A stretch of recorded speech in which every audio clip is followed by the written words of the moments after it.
Lo que me observa.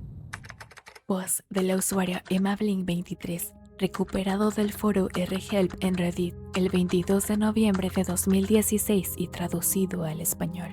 Ayuda, algo me ha estado siguiendo por años. Ocupo saber si alguien más ha pasado por lo mismo y qué hicieron para solucionarlo. Una limpia, exorcismo o lo que sea. Contexto. La primera vez que lo vi fue la noche de un domingo. Lo recuerdo porque la mañana siguiente de todo ese problema fue mi primer día en la primaria. Típico de una niña. La emoción por algo desconocido como la primaria me tenía despierta hasta tarde. Entrada la noche seguía sin poder dormir, pensando todo tipo de cosas acerca de la escuela mientras veía el uniforme planchado y colgado en la puerta del closet, recostada de lado con mi cuerpo de tal manera que veía hacia la única fuente de luz, la ventana. Mi cama se encontraba al otro extremo de esta. Una farola en la calle iluminaba a través de las ligeras cortinas en esa ventana, dándome cierta tranquilidad, ya que todavía no me acostumbraba del todo a dormir sola en la oscuridad. Aún así, la luz era tan leve que solo podía ver la silueta de algunas cosas. Mis padres siempre fueron muy cínicos con el tema de la oscuridad, monstruos, fantasmas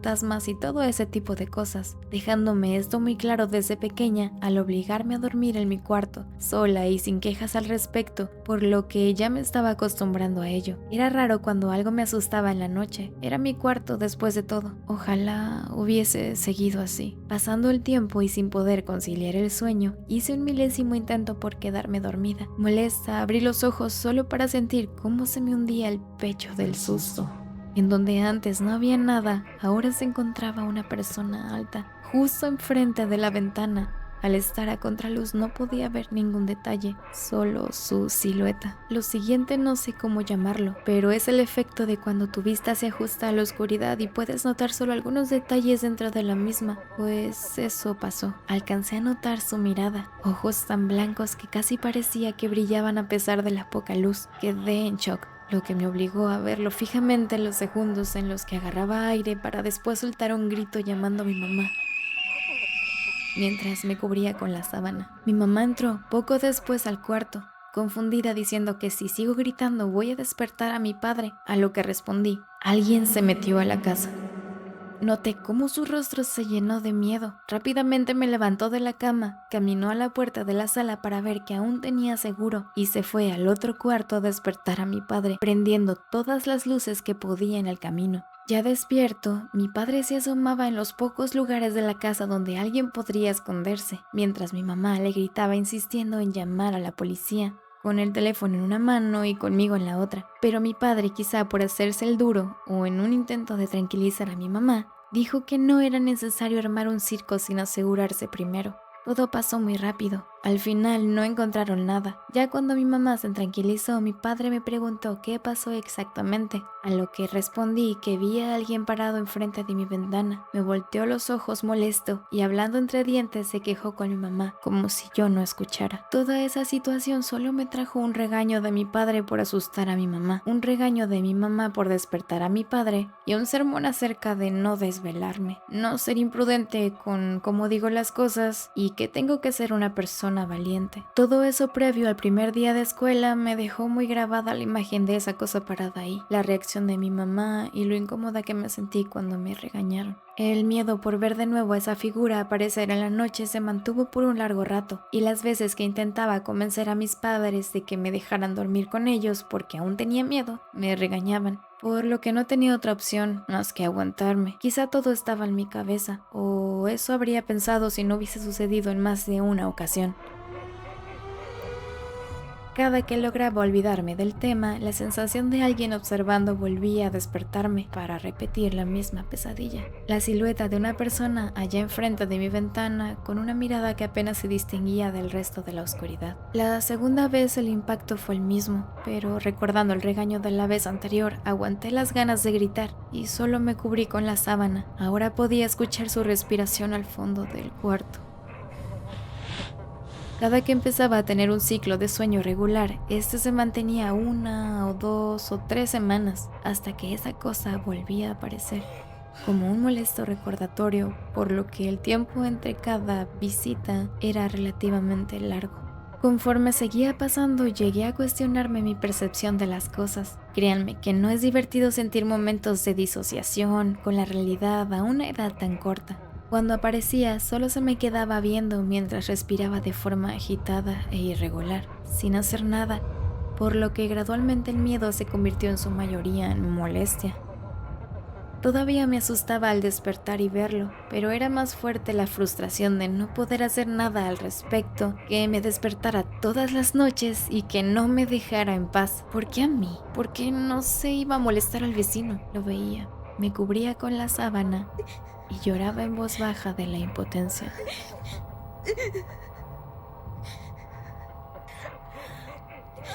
Pasé mucho tiempo así, hasta que aprendí a calmarme después del susto inicial al verlo, al punto que podía ignorarlo fácilmente. Y así sin más, un día dejó de aparecer. Me había olvidado completamente de su existencia por años. Las únicas veces que recordaba las visitas de esa cosa era cuando mis amigos de secundaria empezaban a contar relatos en el receso sobre cómo vieron fantasmas en casa de sus abuelos, historias de un familiar que vio el diablo, avistamientos de aliens y cosas por el estilo, que si no hubiera sido por mi experiencia, habría pensado que todas esas historias eran mentiras para llamar la atención. Cuando me preguntaban a mí, me atravesaba una sensación incómoda por la espalda y prefería mentir, diciendo que nunca me ha pasado nada parecido. Tenía miedo a que solo mencionarlo haría que volviese a despertarme por la noche. Esos momentos de conciencia, más que recordarme el miedo, me hacían sentir alivio de estar fuera de eso que alguna vez me trajo tantos problemas. Incluso llegué a replantearme todo. Quizá nunca fue real y racionalizando las cosas seguramente fueron una serie de sueños muy lúcidos o parálisis del sueño en la mente de una niña con mucha imaginación. Eso creí por mucho tiempo, hasta mi último año de secundaria.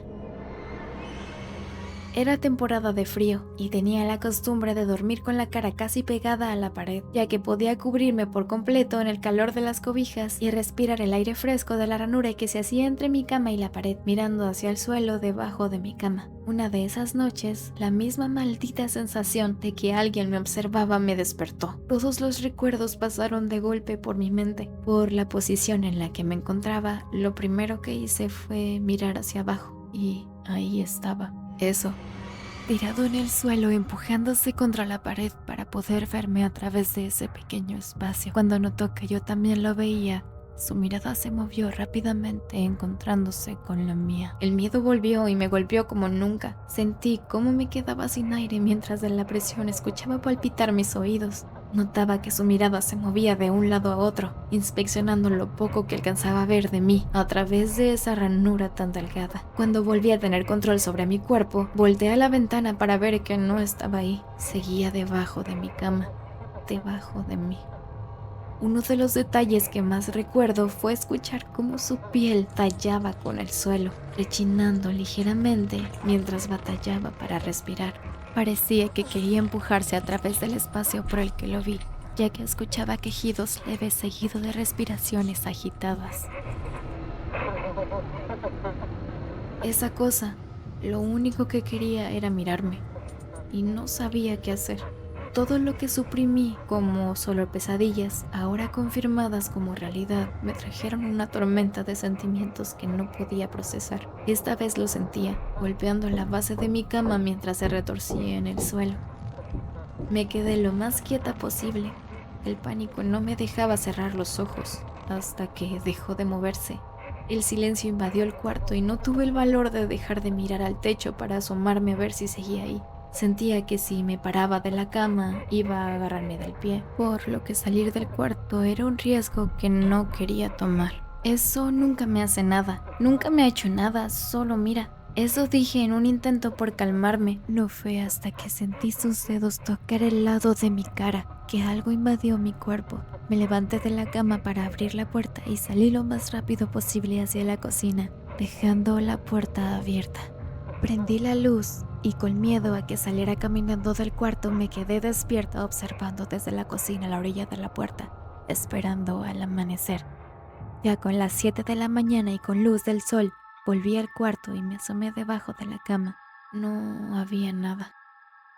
Esa noche fue de las peores de toda mi vida. El recuerdo se quedó por mucho más tiempo del que me gustaría admitir. Dormía con la luz prendida y algo de sonido. Cuando preguntaban, les decía a mis padres que era porque me quedaba haciendo tarea tarde. Me daban otro sermón sobre administrar mi tiempo y ya no se tocaba el tema. En ese entonces, pensar en esa cosa me revolvía el estómago. Quería pedir ayuda, pero estaba segura que decirle a mis padres crearía las mismas discusiones que se dan al contarles cualquier cosa. Y decirle a alguien más solo haría que me mandaran con el psiquiatra, a que me cataloguen de esquizofrénica. Irónicamente, hacer tareas esta tarde se volvió una realidad al entrar en preparatoria. El tiempo pasó, con todo y la rutina volví a olvidar al visitante. Quizá lo suprimí para seguir cuerda, o genuinamente lo olvidé, pero dejó secuelas. Es molesto que cualquier cosa semejante a la silueta de alguien en la oscuridad te genere un miedo irracional y te traiga un golpe de emociones incómodas que te arruinen el resto del día. El contacto visual se volvió muy difícil y me cansa mucho no poder pensar una respuesta cuando alguien en buena fe e intentando ser mi amigo me pregunta por qué soy tan serio. Pero te acostumbras y aprendes a manejarlo.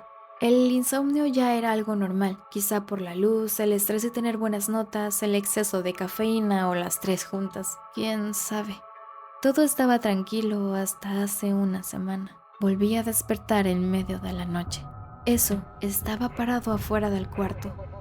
Mi puerta estaba abierta y todas las luces estaban apagadas. Realmente no sé si yo dejé así el lugar o si mi mamá apagó las luces del cuarto dejando la puerta abierta. Podía ver su cuerpo, mucho menos que otras veces porque estaba muy oscuro, más que de costumbre, pero aún así distinguía su silueta. Estaba tan alta que la parte superior del marco en la puerta ocultaba su cabeza. Podía ver desde sus piernas hasta su cuello y escuchaba cómo respiraba. Sentí lo mismo que las veces pasadas, cómo se me hundía el pecho, el latido en mis oídos y la mezcla de sentimientos volviendo a mí. Trataba de parpadear lo mínimo necesario para no poder perderlo de vista. Pensé que si la última vez quiso acercarse a mí, lo volvería a hacer y tenía que estar lista para moverme. Cuando el cansancio me estaba ganando y empezaba a cerrar los ojos, esa cosa comenzó a moverse. Esto me volvió a despertar. Lentamente inclinó su torso de lado, bajando su hombro. De la orilla del marco alcanzaba a ver parte de su cabeza hasta que asomó su ojo y se detuvo, observando. No sé en qué momento me quedé dormida, pero desperté demasiado incómoda, asustada y sintiendo mil cosas más. Sabía que decirle esto a cualquier persona implicaría contarles años de situaciones que, por más claro que las recuerde y por más que lo haya sentido, aún me cuesta saber hasta qué punto son reales. Además de que realmente amigos no tengo. Conocidos sí, pero nadie a quien contarle esto. Necesito ayuda. Lo que me orilló a publicar aquí es que hace 2 días mis padres salieron. Me quedé sola en casa por primera vez en mucho tiempo. Me dio miedo y me alarmaba aún más el recordar lo sucedido de la semana pasada. Me sentía atrapada en un hoyo. Prendí las luces de toda la casa, puse música a todo volumen y para evitar dormir usé de excusa hacer tarea, pero por más que me distraje, me ganó el sueño. Al cerrar los ojos en la oscuridad de mis párpados, vi su mirada a lo lejos, observando y del susto desperté. Estoy cansada. No sé qué hacer, tengo miedo de dormir el tiempo suficiente para verlo. Las veces que no logro aguantar el sueño, caigo y vuelvo a verlo parado mirándome mientras respira. Solo logro dormir 20 o 30 minutos, hasta tener la misma pesadilla y despertar. Al final de cada pesadilla, esa cosa da un paso más, acercándose más a mí. Cada vez inicia más cerca y cada vez lo escucho más claro, susurrando algo. No he podido dormir bien. Mis padres ya notaron que estoy mal y soy incapaz de decirles. No quiero que piensen que estoy loca. Es cuestión de días para que eso logre acercarse y no quiero saber qué me hará cuando lo logre. Ayuda.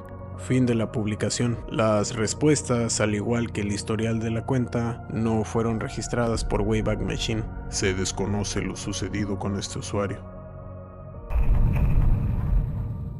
No existe tal cosa como el Área 51. Por muchos años he sido un lector ávido de No Sleep, pero debido a mi profesión nunca se me permitió subir contenido aquí o en ninguna otra parte. Ocasionalmente aparece una historia del Área 51. Estas historias me hacían querer adentrarme aquí exageradamente, pero siempre me contuve hasta ahora. Creo que estoy a salvo al crear esta publicación, gracias a una serie de proxies y todo tipo de mecanismos de red irrelevantes. No los aburriré con los detalles. Llegué a este foro después de muchos años de querer corregir malentendidos y leyendas acerca de la instalación militar más infame del mundo. Estoy haciendo esto ahora porque incluso si soy capturado, tengo una póliza de seguro muy útil, si quieren llamarlo así, y es que me encuentro gravemente enfermo. No es muy probable que me recupere y no tengo ningún miembro o familiar con el que pueda ser chantajeado.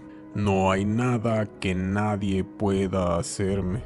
No existe tal cosa como el Área 51. Lo siento, y el hecho de que es el huevo de oro de las teorías conspiratorias a nivel mundial es exactamente lo que el gobierno de Estados Unidos quiere. Groom Lake, Paradise Ranch, Edwards IF Extension. Estos son algunos nombres para el lugar que conocen como el Área 51. No sé mucho acerca de su historia, pero esencialmente las fuerzas aéreas de los Estados Unidos pretendían que fuera una instalación para experimentar con armas secretas durante la Guerra Fría. Tuvo algunas extensiones dentro del terreno, una de ellas para desarrollar cohetes experimentales y motores de aviones a reacción, otra para el entrenamiento de escuadrones de contingencia para guerras nucleares y supervivencia postapocalíptica. Pero al igual que con la tercera película de Star Wars, la instalación y su propósito se difundió alrededor del tiempo del incidente de Roswell, y el frenesí mediático popularizó la base. Al principio el gobierno trató de mitigar la especulación al respecto, pero luego adoptó otra estrategia: alimentar el revuelo y simplemente mover la base. Hoy día Groom Lake, Área 51, es una base militar funcional pero pequeña. Tiene muchos búnkers, en su mayoría albergan servidores de baja seguridad, y algunas pruebas de municiones son realizadas ahí. El personal es movido regularmente de adentro hacia afuera, sujetos que están muy por debajo en la cadena de mando y que están tratando de subir los escalones hacia la instalación real. Hay algunos refugios obsoletos para lluvias radioactivas que aún reciben mantenimiento y son utilizados como almacenes. Esta instalación consume una cantidad de energía enorme y se hace todo lo posible para que parezca una base militar muy bien protegida que está involucrada en operaciones gigantescas y secretas. Los empleados realmente vuelan ahí cada día desde Las Vegas en aviones de reacción notablemente inofensivos, marcados como Janet, siglas en inglés para solo otra terminal inexistente, y quieren que los noten, quieren que los cuestionen, que se pregunten hacia dónde se dirigen esos aviones, pero que nunca inviertan un solo segundo pensando de dónde vienen. El Área 51 es real. Nadie nunca ha divulgado el secreto real. Ha sido protegido intensamente y asesinan sin vacilar a las personas lo suficientemente estúpidas como para compartirlo. Asesinato ni siquiera es la palabra correcta.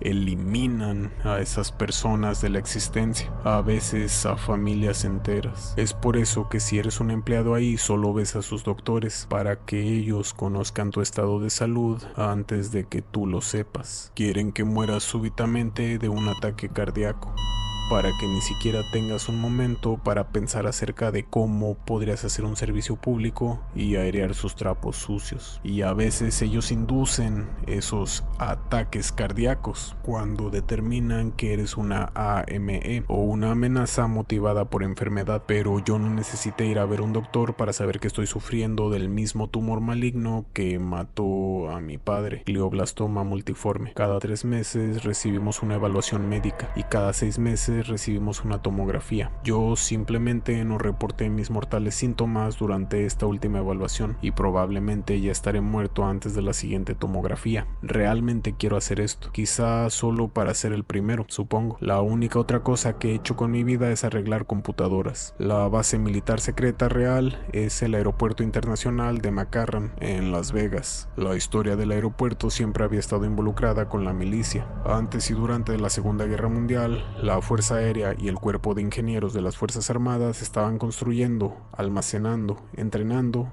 y haciendo todo tipo de cosas ahí. Básicamente el gobierno y sus benefactores corporativos en el complejo Industria Milicia, por supuesto, adquirieron propiedad total del aeropuerto alrededor del tiempo de que el Área 51 o Groom Lake estaba bajo la mirada pública. Fue un trabajo apresurado y una solución simple. Para todos los efectos, McCarran es un aeropuerto, mueve ciudadanos de un lado a otro y hacia otras partes del mundo, justo como lo haría cualquier otro aeropuerto en la Tierra, pero sus operaciones subterráneas son en verdad algo totalmente diferente. Primero que nada, tienes que entender la estructura de esta base militar. Dado que funciona ostentosamente como un negocio de transporte público, todos y cada uno de los aspectos de la base tienen doble propósito. Este proceso de enmascaramiento es implementado con una efectividad notable en McCarran. Para nombrar algunos ejemplos, los despegues constantes y los aterrizajes en los aviones proveen sonidos de camuflaje para pruebas de motores de vanguardia. El público ignora completamente estos sonidos y los descarta como la cacofonía normal de los aeropuertos. Algunos de los aviones como tales incluso están equipados con tecnología en fase de prueba, mientras que otros son utilizados para transportar cientos de empleados gubernamentales, vestidos como ciudadanos que están vacacionando. En cualquier dado tiempo en McCarran, hasta 6 de las puertas de embarque están llenas de empleados de los grados más altos en la milicia y gobierno de los Estados Unidos. La totalidad de la base está protegida fuertemente con soldados en vestimenta casual, policías de la milicia, especialistas tácticos, fuerzas antiterroristas y todo tipo de soldados, desperdigados alrededor del aeropuerto, vestidos como oficiales, seguridad del aeropuerto y recepcionistas. Sus armas usualmente están ocultas a sus costados. La potencia de fuego real es amasada por las personas que están esperando alrededor de los niveles subterráneos. Rifles de asalto y armamento para perforar armaduras están almacenados alrededor de los espacios públicos del aeropuerto en varios lugares. No es difícil de lograr porque nadie lo está buscando y por supuesto contratan un buen número de ciudadanos para que trabajen en la administración de seguridad de transporte y otros puestos. A esto se refieren como mezclar y es necesario. ¿Qué tipo de aeropuerto nunca contrataría personal? ¿Alguna vez has observado a los mecánicos merodeando los aviones? ¿O has visto tu equipaje siendo almacenado en el avión mientras estás abordando? Todo en esa actividad de transporte de equipaje actúa como una fachada para el movimiento exagerado de equipo de laboratorio, equipo militar, materiales exóticos del edificio. Accionan una de esas plataformas que está escupiendo todo el equipaje y por instinto no cuestionas lo que está en las otras 4 plataformas detrás de esa. Ocasionalmente incluso tenemos confusiones y derrames, pero nadie se inmuta. Siempre estás expuesto a algún nivel de radiación mientras estás volando, pero los excesos de radiación por pruebas de armas son ventilados hacia el desierto cercano. Tener un aeropuerto para explicar la radiación es un medio efectivo para deshacerte de todas las personas entrometidas con contadores de Geiger, pero la verdadera genialidad de esta base militar ultra secreta es de mayor escala. La instalación fue construida debajo de un aeropuerto por la magnitud de su consumo de energía. Consumen mucha más energía que un aeropuerto regular, así que fue construido en la ciudad que consume una cantidad de energía tremenda, Las Vegas. De esta forma la base está fuera de vista e incluso fuera de la mira de la red eléctrica. Área 51 no tanto, y eso es a propósito. Así que el Área 51 es la distracción. ¿Cómo llamamos a la real? Tiene muchos nombres, pero usualmente se refiere como el Nexus. Ese es un acrónimo, pero no muchas personas conocen lo que significa, ni siquiera yo. Todo acerca del Nexus, desde su estructura operacional, está compartimentada. Eso significa que todo es de acceso clasificado y prácticamente nadie conoce más que su propia tarea específica. Podrías trabajar en una oficina en el Nexus haciendo algo como contaduría y nunca tener siquiera una idea de qué es lo que hace la mujer a tu lado o el sujeto al final del pasillo. Dicen que ni siquiera el presidente sabe exactamente qué es lo que ocurre ahí, solo algunos generales y algunos miembros de la CIA. La cultura de trabajo aquí es una locura, es como Corea del Norte. Todos están sonriendo, todos se encuentran bien y todos son felices con solo decir unas cuantas frases. Eso es cuando se nos permite socializar, lo cual no ocurre demasiado. Cada línea telefónica está intervenida, cada habitación tiene una cámara en ella y nadie sabe quién está escuchando u observando. Así que eso te pone a pensar que nadie en este lugar te está diciendo la verdad acerca de nada.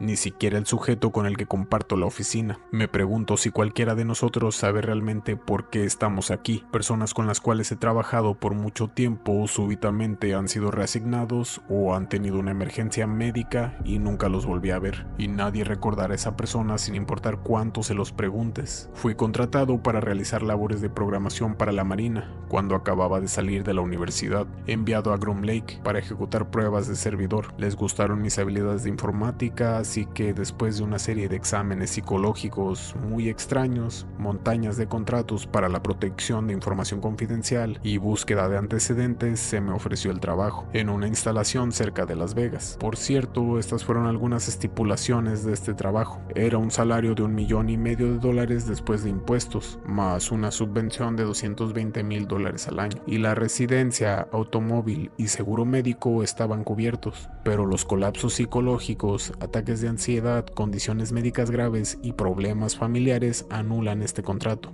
También tenía que firmar aproximadamente 2 contratos para la protección de información confidencial a la semana, la mayoría de los cuales estipulaban ante la pena de muerte. A los empleados no se les permite abandonar las instalaciones por 5 años y todos vivimos bajo tierra. Los términos de servicio son de 5 años y luego 4 años de sesiones informativas, durante las cuales se nos permite vivir en Las Vegas, pero nos tenemos que reportar a otra instalación 4 veces a la semana. Se nos da de alta y somos observados por el resto de nuestras vidas. Nuestros pasaportes están anulados permanentemente. No podemos abandonar los Estados Unidos. Escuché una estadística de que el 20% de los ex empleados cometen suicidio. No sé si eso es verdad, pero si lo es, apuesto a que en realidad es otro tipo de suicidio. La base se encuentra bajo tierra. Es una red de estructuras grandes llamadas colmenas, las cuales forman lo que se llama la colonia o el nexo. Hacemos muchos chistes de Resident Evil, por cierto, con la excepción de que, a diferencia de esa película, nuestro gobierno no está tratando de hacer que sus empleados se sientan cómodos. Aquí es un laberinto de pasillos y búnkers oscuros, deprimentes y al estilo soviético, repleto con todo tipo de características similares a las de un submarino: agua, escotillas herméticas, trampillas, puertas blindadas y reforzadas.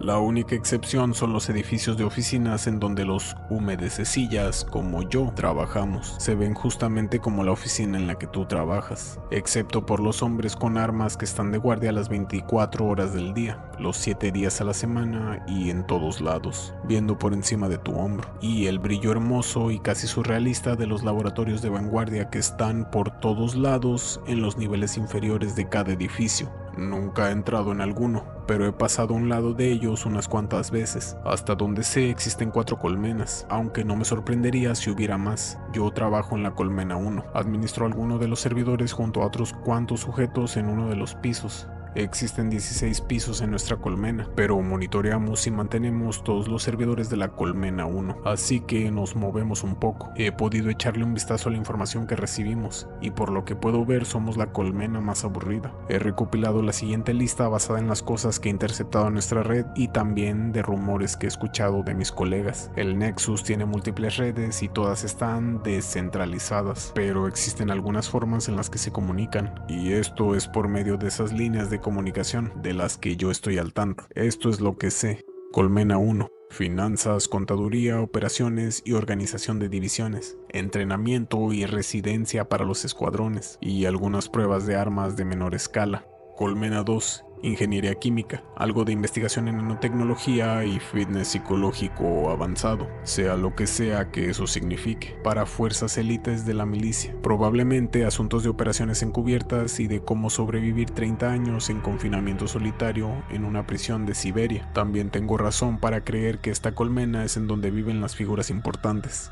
Colmena 3. En los niveles superiores, investigación y experimentación de armas biológicas y enfermedades. Sí, el gobierno tiene zombies, deben de estar aquí. He querido hacer tantas putas bromas de zombies a lo largo de los años, pero nunca sé cuál de mis colegas es una rata. En los niveles inferiores, tecnología avanzada para la navegación espacial y para guerras espaciales, motores de partículas, rayos gravitacionales y similares. Estoy suponiendo, no tengo evidencia real, cosas de ciencia ficción. Una vez vi en un correo un tipo de lenguaje codificado, marcado como AB, lo cual se cree ampliamente que es una referencia sea la astrobiología. Eso es vida alienígena. Quizás solo sea algún organismo unicelular o plantas fosilizadas de algún meteorito, o quizá algo mucho más avanzado. Sea lo que sea, debe haber una razón para que no esté en los niveles superiores con todos los biólogos.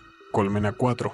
Apagón informático total. Hay codificaciones, cortafuegos y características de seguridad de red que nunca he visto antes, ni siquiera en proyectos ultrasecretos de la Marina en los que he trabajado en el pasado. Existen unas cuantas peculiaridades acerca de la Colmena 4. Antes que nada, ninguno de los mandamases tiene acceso para entrar aquí. Acceden de forma remota, por medio de una transmisión de video en sus salas de conferencias, y los materiales usualmente son transportados desde la Colmena 4 a la Colmena 2 para revisión física. No sé por qué no entran a la Colmena 4, pero quizá es porque es demasiado peligroso. Había un individuo asignado en la Colmena 4 hace unos años, cuando yo comenzaba a trabajar, y él causó el primer lockdown generalizado que he visto. Estaba siendo escoltado por los soldados que conceden acceso a las diferentes colmenas, y empezó a chillar acerca de las AIDs. No escuché sus gritos, pero escuché un disparo mientras estaba comiendo mi almuerzo. Le metieron una bala en el reverso de su cabeza antes de que pudiera terminar su oración. AIDs, por cierto, son anomalías interdimensionales. No tengo más información acerca de ellas. Otra cosa que he leído mínimamente es acerca de los gemelos. No sé quién o qué son estos, pero son la gema de la Colmena 4. Esto está por encima de lo ultra secreto. Se considera traición el simplemente mensajear acerca de ellos por medio de nuestras redes, a menos que tengas acceso para hacerlo, y solo 4 empleados lo tienen. He visto unas cuantas cosas acerca de ellos. Una fue su registro médico. No tienen signos vitales, generan vocalizaciones inusuales que manifiestan alucinaciones y psicosis en las personas cercanas. Su piel produce náuseas violentas cuando la tocas. El documento especulaba que el funcionamiento de la piel era similar al Gimpy australiano o la medusa. Leí documentos acerca de las personas que han trabajado conmigo también. En la Colmena 4, una mujer fue remitida al pabellón psiquiátrico después de haber estado en la misma habitación que los gemelos, y un soldado que había estado parado afuera del laboratorio en donde los mantienen básicamente se suicidó. En específico, echó un vistazo adentro durante una rutina de acceso y luego comenzó a destrozar su propia cabeza con el mango de su pistola mientras cantaba una canción irlandesa folclórica. La situación de la mujer fue aún más extraña. Durante el desayuno con sus colegas tomó un tenedor, se puso de pie, salió caminando del comedor, se quitó toda su ropa y se cegó a sí misma con el tenedor en ambos ojos. Luego se las arregló para llegar hasta el primer piso, en donde estaba localizado el corredor de acceso para la Colmena 3. ¿Cómo fue que pudo operar las docenas de lectores e identificaciones, cajas de contraseñas y escáneres de retina? Aún está bajo investigación. Un colega mío en quien confío me dijo que vio a los gemelos una vez a través de un acceso ilegal hacia una transmisión de video. Dijo que son seres con rasgos femeninos y alrededor del doble de la altura de una persona normal, con protuberancias negras no identificadas que cuelgan de sus cabezas, al igual que cabello pero más gruesas. Flotan unos cuantos centímetros por encima del suelo, arrastrando ligeramente los dedos de sus pies mientras se mueven. Son absolutamente blancos. Nunca vio sus rostros, pero asegura que parecen tener la capacidad de distorsionar la realidad, o al menos la transmisión de video, de tal manera que el espacio de su alrededor se ve torcido. Eso es todo lo que sé por ahora. Pero con suerte el mundo sabrá algún día la verdad acerca de lo que sucede aquí. Básicamente todos somos prisioneros, tenemos acceso muy limitado y supervisado a internet, así que si no vuelven a escuchar de mí de nuevo, asuman que me han descubierto. La mejor invención.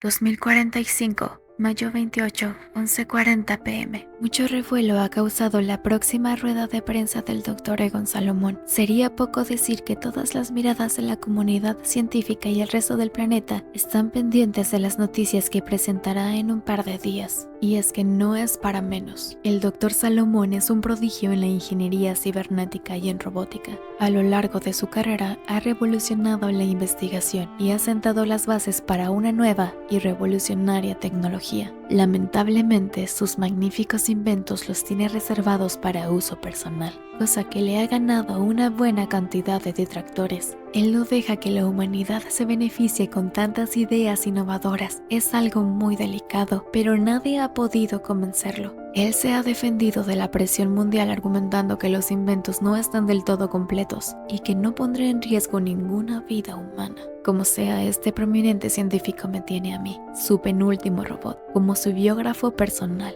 Claro, me doto de una inteligencia artificial que, aunque limitada, es suficiente para narrar los acontecimientos de la vida diaria del Dr. Salomón. Me ha programado de tal forma que tengo que tener un punto de vista neutral sobre los acontecimientos que giran en torno a su vida profesional. Espera que, cuando tome la decisión de compartir con el mundo sus inventos, pueda analizar todos los hechos recabados por mí, de manera imparcial, y esté seguro de si es una buena o mala decisión. Otra programación limitante que tengo es que no puedo registrar ningún dato relativo a sus investigaciones y o resultados, a menos que el mismo Dr. Salomón los haga del conocimiento público. 2045, mayo 29, 11:40 p.m. Hoy en el laboratorio hubo mucha actividad. El Dr. Salomón está dando los toques finales a su más reciente creación. Los datos no me han sido proporcionados, pero el doctor ha estado bastante inquieto. Al parecer, hay algún problema con el software de inteligencia artificial, algo que seguramente el doctor resolverá pronto. Mañana será la gran rueda de prensa. El mundo continúa expectante a la que será otra maravilla tecnológica y privada del Dr. Salomón. Incluso sus más acérrimos detractores están esperando ansiosos otros de los adelantos tecnológicos del doctor. Y es que nadie puede negar que los dos últimos inventos, consistentes en dos robots completamente autónomos y de apariencia humanoide, no son una cosa cotidiana. El primer invento fue capaz de realizar prácticamente todas las actividades físicas de un humano, incluso superando las expectativas. La prensa internacional, en un afán un poco sensacionalista, anunció la llegada formal de la era ciberrobótica.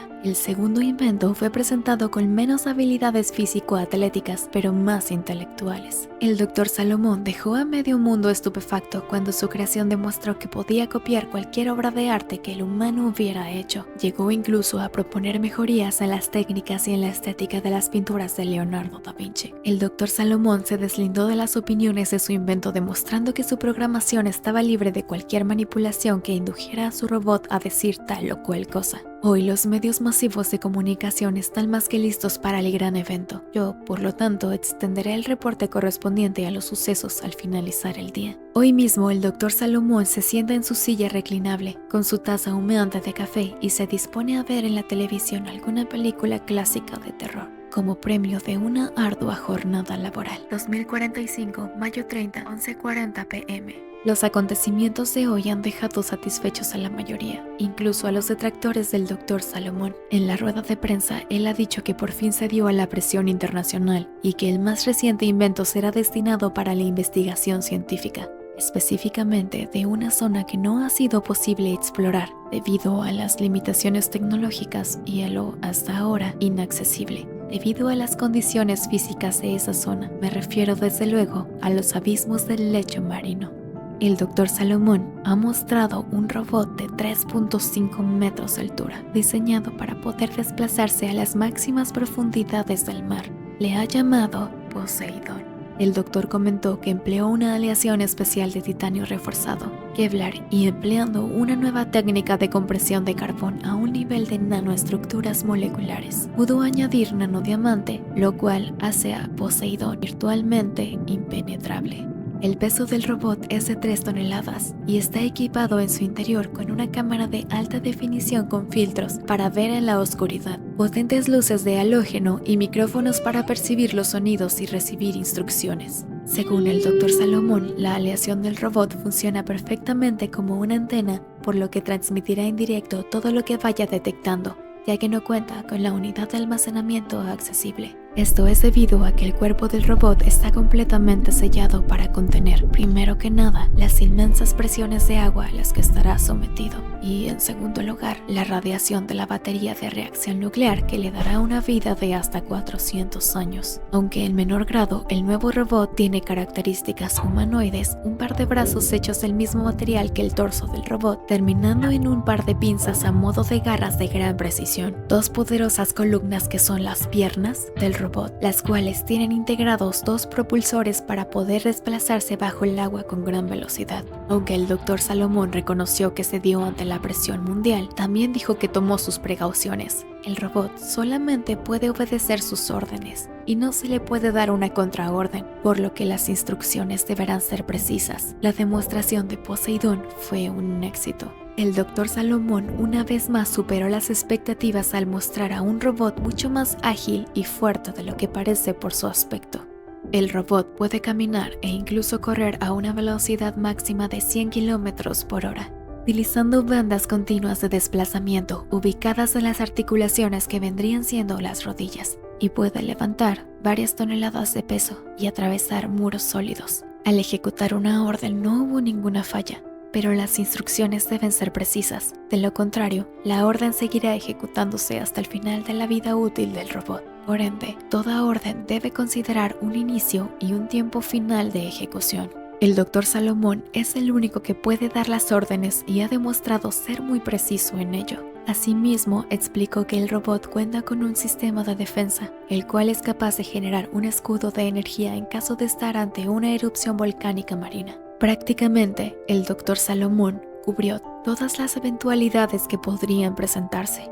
Las pruebas bajo el agua fueron completamente satisfactorias, llegando a una profundidad de 4.000 metros en la primera inmersión. Trajo consigo muestras de rocas del lecho marino y no hubo ningún contratiempo. El Dr. Salomón garantizó que su creación puede soportar hasta 16 veces más de esta presión sin que existan daños físicos. El robot permitirá conquistar todas las fosas oceánicas del planeta. Al finalizar el día, el reconocido científico de nuevo está reposando en su sillón frente a su pantalla, disfrutando una taza de café y viendo sus películas de terror.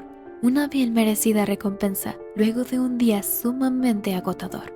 2045, mayo 31, 11:40 p.m. Ha habido cambios importantes en la opinión pública hacia el Dr. Salomón. La gente no alcanza a comprender lo que está sucediendo en la cabeza del doctor. Los acontecimientos recientes están dejando por los suelos la reputación del apenas ayer aclamado científico. Y es que la cantidad de muertes está aumentando desde el incidente de hoy en la madrugada. Los hechos se dieron hoy a la 1:49 a.m. El Dr. Salomón estaba viendo su programación y aprovechó una pausa comercial para admirar de nuevo a su última creación, su mejor invención. Tomó el dispositivo de control de voz de Poseidón y le ordenó de manera muy precisa que le llevara una cerveza de la nevera. Poseidón acató la orden inmediatamente y el Dr. Salomón sonrió con marcado orgullo. Aún con el dispositivo en la mano, el doctor se recostó de nuevo en su sillón y se dispuso a continuar viendo su programación favorita.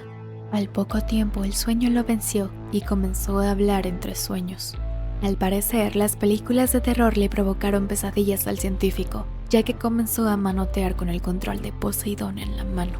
En un movimiento provocado por, al parecer, una pesadilla más intensa, el Dr. Salomón oprimió el botón de control de voz y dijo entre sueños: «Eres un asesino, nos matarás a todos». Una luz roja se iluminó en la cabeza de Poseidón, la misma que indica la aceptación de una orden. La reacción de Poseidón fue inmediata y ejecutó el mandato con prontitud, atravesando el pecho del aún dormido Dr. Salomón, el cual alcanzó a gritar al sentir el agudo dolor. El personal de seguridad del laboratorio corrió de inmediato para ver qué sucedía y se encontró con la fatídica escena. Poseidón tenía en sus garras el corazón aún latiendo de su creador. Los guardias corrieron con la misma suerte. Fueron efectivamente asesinados por el robot, quien salió de las instalaciones del laboratorio a cumplir su mandato final: matarlos a todos. 2045, junio 10, 11:40 p.m. Accediendo a fuente de poder alternativa. Las noticias de la red hablan de pueblos enteros aniquilados por la máquina maldita. Las armas que poseen no han podido penetrar el blindaje especial creado por el difunto Dr. Salomón. Ni el fuego más intenso ni las temperaturas más bajas han hecho mella en Poseidón, quien se limita a rastrear y eliminar a todo el que se le cruce en su camino. Otras noticias mencionan la inutilidad de los ataques aéreos contra el robot, a quien ya se le calculan más de 1.000 muertes. Continúan las evacuaciones de las ciudades e incluso se ha llegado a solicitar un ataque nuclear contra Poseidón. 2045, junio 15, 11:40 p.m. Se autorizó el uso de armas nucleares para detener a la llamada máquina del mal. El ataque no tuvo efecto en Poseidón y continúa rastreando y aniquilando humanos. 2045, julio 30, 11:40 p.m. Más ataques nucleares se ejecutan, ninguno funciona. Los gobiernos se culpan entre ellos y el mundo está a punto de entrar en guerra de gran escala. 2045, octubre 2, 11:40 p.m. Se ha desatado una guerra nuclear. El mundo está prácticamente condenado y es cuestión de tiempo que la humanidad perezca ante la falta de alimentos y el envenenamiento radioactivo.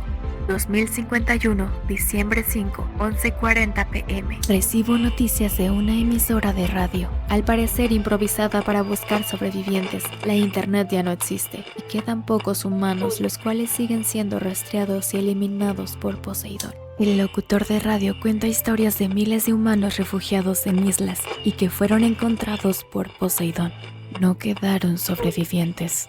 2098, diciembre 28, 11:40 p.m. Poseidón regresa a estas instalaciones en ruinas y reporta: Orden